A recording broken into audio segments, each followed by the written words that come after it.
Huh, that's strange. During our family trip drive, my husband intentionally let out a troubled voice.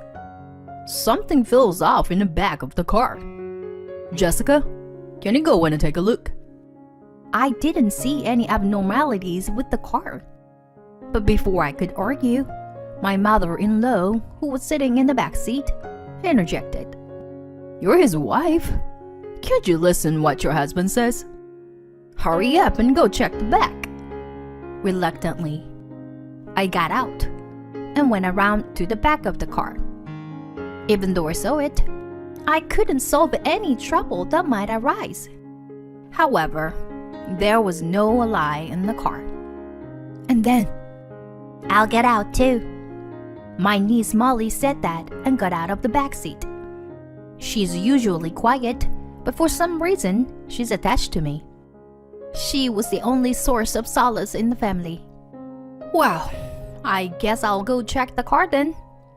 As I thought that, my niece spoke to my husband, who was in the driver's seat. Daddy, you absolutely shouldn't do that, you know. Hey, housekeeper, can you bring me some tea? I heard my sister-in-law's voice. I sighed and took off my blue light cutting glasses. Ever since I started living with my husband's family, they referred to me as the housekeeper. My husband Mike and I met through a mutual friend during our university days. He was the type who wasn't around me much. Although he had a somewhat rough side, he was a vibrant and cheerful person, which gave me a good impression. He often talked about how he valued family and went on trips together. That was one of the reasons I found Mike so wonderful. We got married after 3 years of dating. While Mike's income was still low, I was starting to establish myself as a freelance translator. I thought that as long as we continue working together, we could happily navigate our marriage. However, I now realized that this idea was completely wrong. Shouldn't we live with my parents until we have a child? When Mike proposed that idea, to be honest, I wanted to refuse. It was because I didn't have a good impression of his parents and sister. Mike did prioritize his family, and they cherished him in return. However, he paid no attention to anyone outside the family. Moreover, his family had a condescending attitude towards me, as if considering me inferior. I still remember the first time I visited his parents' house, where they scrutinized me from head to toe. The only kind one was Molly, my niece, his sister's daughter. His sister had divorced shortly after Molly's birth, and had been living with their parents ever since. She didn't contribute to the household expenses, claiming that raising a child was expensive. Although I wasn't keen on living together, I knew it would be difficult to refuse. I had a sense that marriage was not just a matter between the two of us. Besides, Mike assured me that he would make sure I wouldn't have a bad experience. If my beloved husband said so, I wanted to believe him. But now, I am knocking on my sister-in-law's door, holding a cup of tea. She brushed up her bleached and damaged blonde hair and looked at me with an annoyed expression. Finally, You're the housekeeper, so you should be quick about these things, right? I'm sorry. Her reaction to my apology seemed to displeased, and she gave me an annoyed look. What's with that face? I can't afford to spare any time for you with taking care of our child. If you don't have kids and don't have a job, you should at least handle the chores. Honestly, why did she have to say such things to me? I have a proper job from home, and I also wanted children. I felt disheartened as I returned to the kitchen, where Molly was reaching into the fridge. Molly, are you thirsty? All right, I'll get you some juice. Just a second. Molly nodded with a bright smile and hugged me, expressing her joy. Molly is truly adorable. But sadly, my in-laws don't pay any attention to what Molly says. I'm the only one who has proper conversations with Molly. Perhaps because of that, it seemed like Molly liked me as well. Just as I was about to have a little conversation with Molly and continue my work, my mother-in-law raised her voice. Jessica, go out and do some shopping right away. Is it something urgent? We only have 1 pack of toilet paper left. But I have work. You don't have work, do you? You're always at home. Don't argue and go quickly. Reluctantly, I headed to the nearby store. As I hurriedly tried to buy toilet paper and return home, my sister-in-law called me on the phone. Hello, hey. Can you buy some beer on your way back? And also grab some snacks as well. Thanks. Once the purpose of the call was over, she abruptly hung up. I thought myself, why does everything have to be so burdensome? And entered the store again. After finishing my purchases, while I was on my way back, my echo bag tore. A wave of exhaustion hit me. That night, I told Mike about everything that had happened today. Mike rubbed his chin while drinking the beer I bought. I get it. I'll figure something out. You're just saying that, you know. You always say that. Well, what can I do? I'm tired from work, you know. After saying that, Mike started playing a game, as if to signify that the conversation was over. It was on one of those days, amidst such daily life, that something happened. While I was taking in the laundry, as instructed by my mother-in-law, I saw Molly playing alone. So I called out to her. What are you doing, Molly? I'm playing with Legos. I'll give this to you, Auntie Jessica. Well, thank you. And then, Molly looked off into the distance for a moment. Then she tugged at my sleeve as I was about to go upstairs. You can't go now. Huh? Why? Molly? Is something wrong? It's not good right now. Let's play Lego together. Following her words, I played with Molly for a while, and then we heard a voice from upstairs. Hey! There's a bug. Come here. Can't you do something about it? No way! Just let the housekeeper handle it. Jessica is still out shopping. I can't wait until she comes back. I was surprised to hear my mother-in-law and sister-in-law reluctantly coming out of the room. Molly seemed to be enjoying herself without paying any attention to what was said earlier. After that, more strange things happened. When I followed Molly's instructions, it seemed that I was able to avoid unpleasant situations, or good things happened unexpectedly. At first, I thought it was just a coincidence, but it kept happening repeatedly. So I began to think that Molly might have some kind of mysterious power. One night, while I was working in my room, I suddenly heard a knock on the door. Wondering what it could be, I opened the door and found my in-laws standing there with smiles on their faces. Jessica, we're thinking of going on a trip soon. Oh, really? Are you two going together? Oh, what are you saying? It's a family trip. You're coming too. My mother-in-law said that and casually patted my shoulder. It seemed that they were planning a family trip with everyone, including me, which caught me off guard because I thought they would ask me to stay behind. Jessica, if you stay at home all the time, you'll suffocate, won't you? Let's stretch our wings and have some fun together, shall we? There was something off about my usually unnoticeable father-in-law's smile. But I couldn't imagine that they were planning a trip just to harass me. and the day of the trip arrived.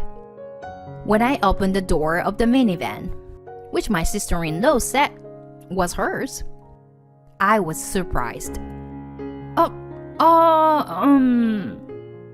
Where is the child seat for Molly? Oh, we don't have that kind of thing. It's a waste of money, really. My sister-in-law said that and quickly got into the back seat. Molly looked a bit uneasy as she was about to get in. I couldn't bear it anymore, so I took her hand and made an eye contact. Molly, buckle up securely, okay? If anything happens, call me right away, alright? Okay. Thank you, Auntie Jessica. And we set off on our family trip.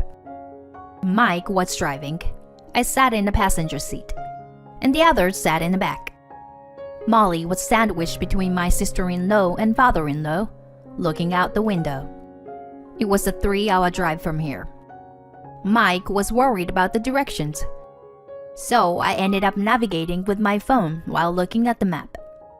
Everything was going well for a while, but as soon as we entered the mountains, my phone battery died. Of all days, I had forgotten to bring the portable charger. I told Mike about it. Oh, well, can't be helped, I guess. After driving for a while on the mountain road, Mike suddenly stopped the car. Oh, I hear a strange noise. Huh? Really? Yes, I've been noticing it for a while now. I looked through the rearview mirror and saw everyone, except Molly, nodding. Mike looked at me.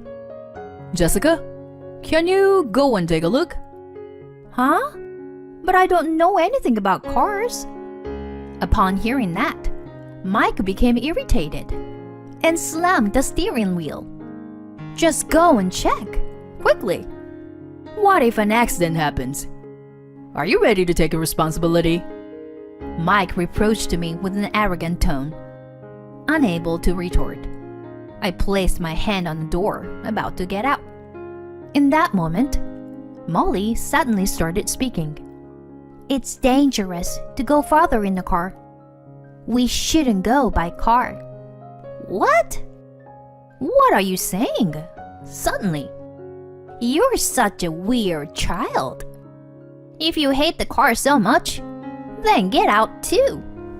With a raised eyebrow, my sister-in-law forcibly pushed Molly out of the car. I quickly grabbed Molly's hand and moved to the back of the car. The rustling sound of the trees, swaying in the wind, created an eerie atmosphere. I thought we should quickly look and get back inside the car. As I observed the car, there didn't seem to be anything unusual. Molly, with a worried expression, held my hand tightly while looking around the area near the exhaust pipe.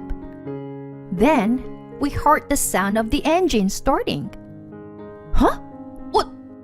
The car started moving, leaving us behind. In disbelief, I stayed on my knees in that spot. We had been left behind in such a place. My phone battery was dead too. I looked into my bag, but there was nothing that seemed useful. Fortunately, I had my wallet with me, but it was of no use in this situation. What should I do? At that moment, everything went pitch black in front of me. Auntie Jessica? Molly's voice snapped me back to reality. That's right. I have to bring Molly back safely. No matter what happens to me, I have to protect this child. I handed Molly a piece of chocolate from my bag and put on the best smile I could. Shall we go home? Molly nodded strongly. We held hands and descended down the mountain path. After a while, Molly pointed to a game trail. This way. But what lay ahead was a dense forest. Entering it and getting lost would be extremely dangerous. However, continuing down the mountain path would take a long time. Fortunately, the sun was still high in the sky. I also worried about Molly's stamina. Perhaps that game trail could be a shortcut. Besides, Molly had protected me many times before. I decided to trust Molly's intuition and chose the game trail. We walked, singing to mask our fear. It seemed like a forest inhabited by creatures, as we caught glimpses of squirrels and raccoons running by. Gradually, our mood became more enjoyable. And then, at the edge of the forest, we found a bus stop. Molly and I exchanged glances and boarded the bus that arrived just in time. Afterwards, we somehow made it back home. Molly seemed exhausted and fell asleep after drinking some juice. I couldn't stay in this place any longer and started packing my things to leave. Once I finished packing, I checked my phone and saw a flood of notifications. There were numerous attached images and messages from Mike. Upon viewing the images, I saw smoke billowing out from the back of the car. It was clear that the car had broken down. Summarizing Mike's voicemail, it said, Mike apparently didn't have his driver's license with him. So even if the car broke down, he couldn't call for help. What's more, both my parents-in-law and sister-in-law didn't have licenses either. Not only were they unable to fix the car, but they also couldn't drive. However, when the police arrived, Mike panicked and fled the scene. Naturally, he was caught immediately and had to pay a fine. The police gave them a ride to the nearest station, but they had no means of transportation afterward. Going to the destination or returning home became difficult. In other words, the only person they could rely on in this situation was me. What an irresponsible man he is. I could feel my anger welling up inside. And finally, I understood the meaning behind what Molly had said. It's dangerous to go by car. While I was lost in thought, another call came in from Mike. Oh, finally got through. Jessica, please help me. If you're back home, please come and pick me up with my license. Well, I don't care. Besides, I just got back and can't move. Molly is also tired and asleep. Please don't say that. I'm begging you. Come right away. This is ridiculous. Don't call me anymore. Bye.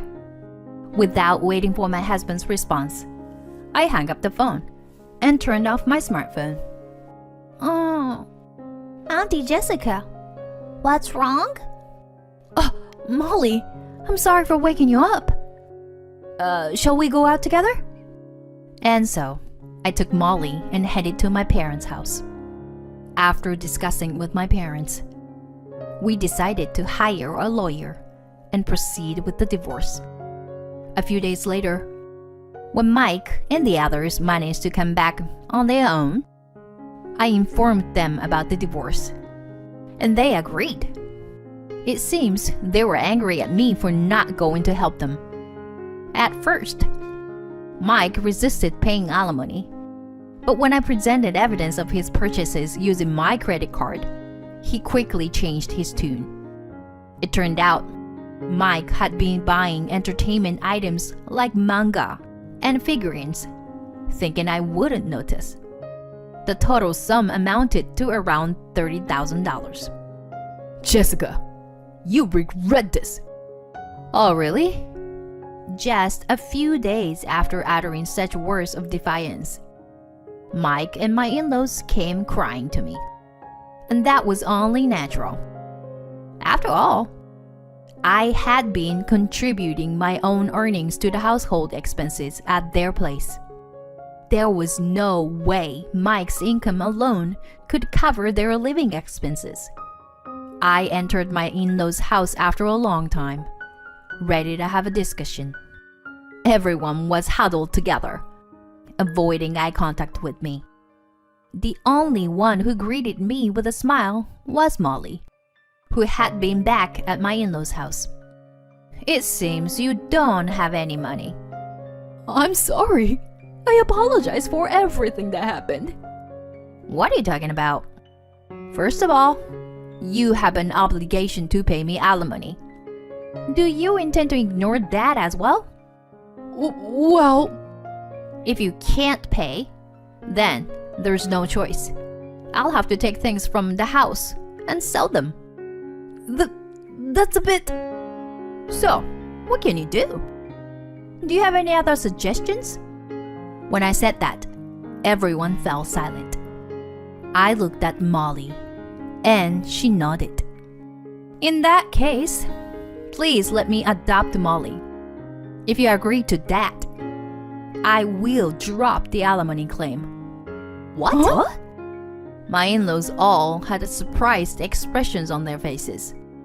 Molly smiled and said, Yes, I'll become Auntie Jessica's child. About half a year ago, Molly had said, It would be nice if Auntie Jessica were my mommy.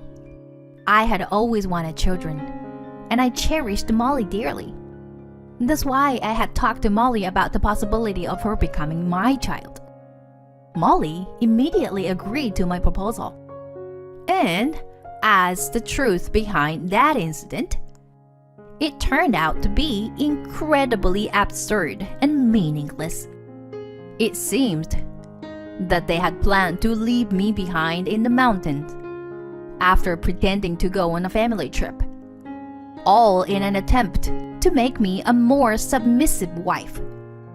5 years has passed since then. Molly, dinner's ready.